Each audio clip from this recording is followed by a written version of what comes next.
So today I'm going to show you how to remove caulk easily, how to prep the surface, and then how to apply it and how to make it look like a professional. So we're going to cover those 3 steps today. Stick around and we're going to hop right into it.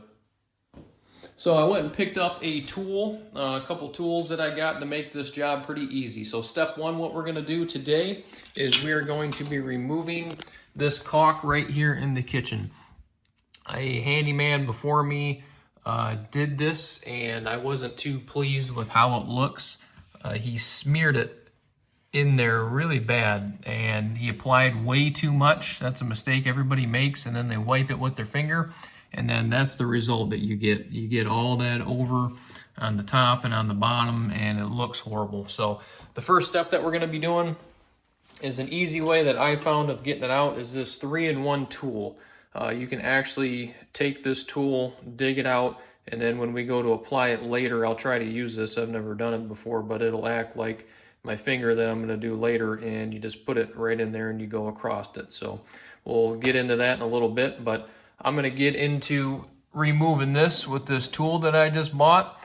But you can see how easy this is as you start right in there, and then look at how easy that takes that out of there. In about a second, it did that whole thing. So that strips it real nice, and then I'm going to come in here with my plastic putty knife, and then I'm going to do all the edges on the top and on the bottom, get that cleaned and prepped, and then when I get done with that, we'll do a quick little time lapse of me doing that. We'll come back, we'll get the caulk ready, and then I'll show you how I set up my gun and my tube to make it really easy. So stick around and I'm going to get this done.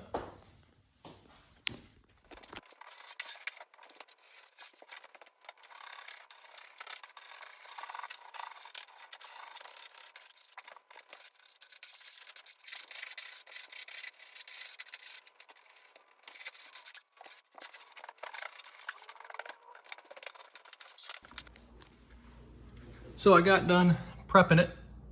You can see all the caulk is out of there now. You can see all the old mortar in between those two. I went ahead and did a test strip over here. And you remember what it looked like before with all that gunk everywhere? Now you can't even tell the seamless transition in between the top and the bottom there. So what you're gonna wanna do first here is take your caulk, and you're going to want to cut it on a 45-degree angle. I know a lot of people cut them straight or do whatever. That's going to make it a lot tougher on you. So grab your utility knife, cut it on a 45, poke it, and then I'm going to show you how I run the bead. It's nothing pretty, but it's a good way to get a good product and doing it on your own. So I'm going to set the camera up, and then I'm going to do this section here. I'm going to show you how I do it and how seamless and easy it is. So I got my damp towel here, I got the caulk gun.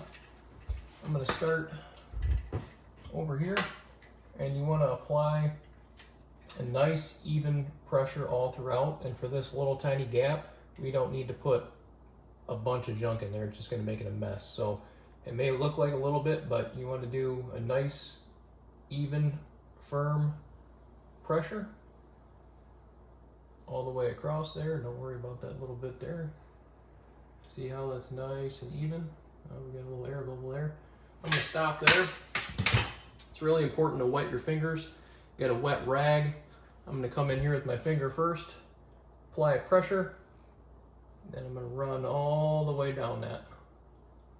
You can see how that fills that real nice. We'll take care of that air bubble gap there in a second.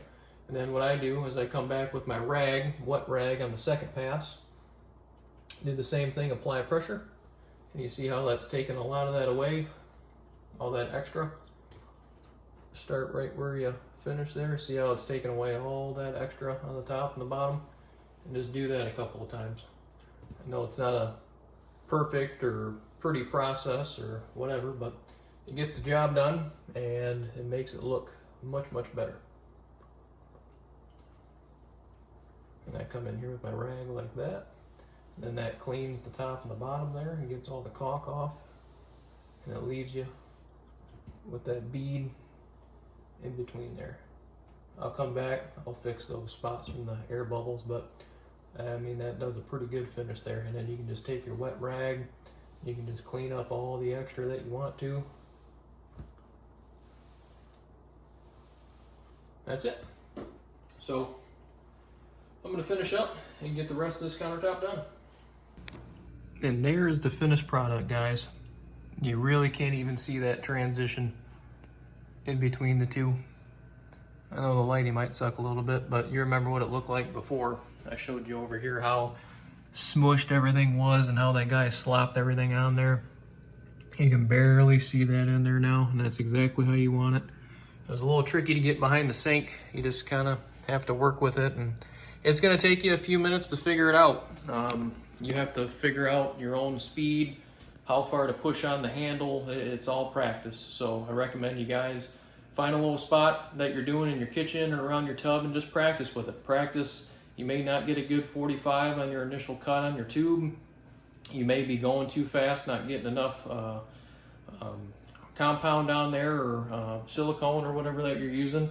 You may get too much on there. You may be slopping it too much, but get yourself a wet rag, a finger, go across there, wipe out all the excess, take your rag on after, wipe across there. It may not be perfect and you may get it all over your hands, but practice with it, and I promise you'll get better with it, and you're gonna love the results. And it's a pretty easy DIY once you get the hang of it. So you guys keep doing what you're doing. Appreciate you watching the video, and if you could, give me a thumbs up and subscribe to the channel. It really helps out a lot. So thank you guys for watching again, and I'll see you in the next one.